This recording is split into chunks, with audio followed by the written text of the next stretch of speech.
జరీ అయినా థ్రెడ్డింగ్ అయినా ఒకటే. అది హ్యాండ్లూమ్, ఇది పవర్లూమ్. పవర్లూమ్ అంటే తక్కువ కాదు, హ్యాండ్లూమ్ అంటే ఎక్కువ కాదు. అసలు హ్యాండ్లూమ్ అనేది మీరు ఎలా గుర్తుపడతారు?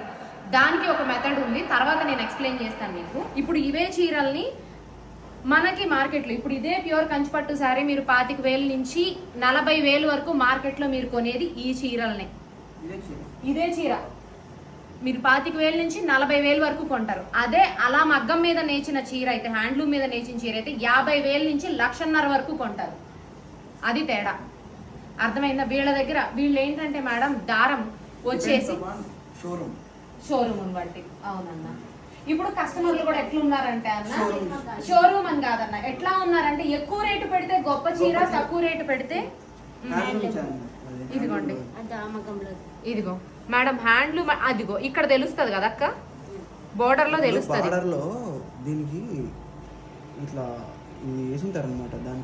ఇదిగో మేడం ఇట్లా కొద్దిగా బోర్డర్ ఎగుడు దిగుడు మీకు తెలుస్తుంది. హ్యాండ్లూమ్ అనేసరికి దారం అనేది ఖచ్చితంగా తెలుస్తుంది. కాకపోతే హ్యాండ్లూమ్ లో కనుగోడానికి చాలా మెథడ్స్ ఉంటాయి. అవన్నీ నేను మీకు ఎక్స్ప్లెయిన్ చేస్తాను. ఎలా చూసారా ఆయన ఏం చెప్పారో, హ్యాండ్లూమ్ అనే దానికి ఎలా ఎక్స్ప్లెయిన్ చేసినా. దీంట్లో ఎక్స్పీరియన్స్ నేను చిన్నప్పటి నుంచి మా ఇంట్లో మగ్గాలు నేస్తాను. నేను కనుక్కోవాలన్నా కానీ హ్యాండ్లూమ్ పవర్లూమ్ సారీ కొద్దిగా టైం పడుతుంది. మీరైతే అసలు కనిపెట్టలేదు. అసలు అదే ఇది ప్లెయిన్ మీద వచ్చింది కాబట్టి ఇట్లా, అదే ఇట్లా జరీ మీద రావాలంటే టైం పట్టేస్తుంది, బాగా చాలా ఎక్కువ టైం పడుతుంది. ఇది అర్థమైందా మేడం వీళ్ళ కష్టం? ఇప్పుడు మాకు 100 మగ్గాలు ఉన్నాయి, 50 మగ్గాలు ఉన్నాయి అని అంటారు కదా, వీళ్ళందరూ ఏంటంటే వీళ్ళకి ఇంక ఇది తప్ప ఏం తెలీదు, ఏమీ రాదు. వీళ్ళకి వచ్చింది ఇదే. సో వీళ్ళు రోజు ఇలా చీరలు రెడీ చేసి ఒక 10 చీరలు, ఒక 5 చీరలు, 10 చీరలు అయిన తర్వాత తీసుకెళ్లి వీవర్లు అని చెప్తారు చూసారా, వాళ్ళకి అప్పచెప్తారు. వాళ్ళు కొని మాలాగా షోరూమ్ వాళ్ళకి ఇస్తారు. మేము కొని మీలాంటి వాళ్ళకి అమ్మాలి. ఈ లోపే 4 చేతులు మారిపోతుంది చీర. కలర్ సెట్ అంతా సెట్ కావాలంటే 10 మంది దగ్గర తీసుకుంటే కలర్ సెట్ వస్తుంది అన్నమాట. ఆ కలర్ సెట్ తీయడానికి ఇంకా వాళ్ళు ఏం చేస్తారంటే ఆ షాపుల వాళ్ళు మీకు ఈ డిజైన్ అనేది ఇస్తారు, ఈ రంగు నువ్వు నెయ్యి అని అప్పచెప్తారు.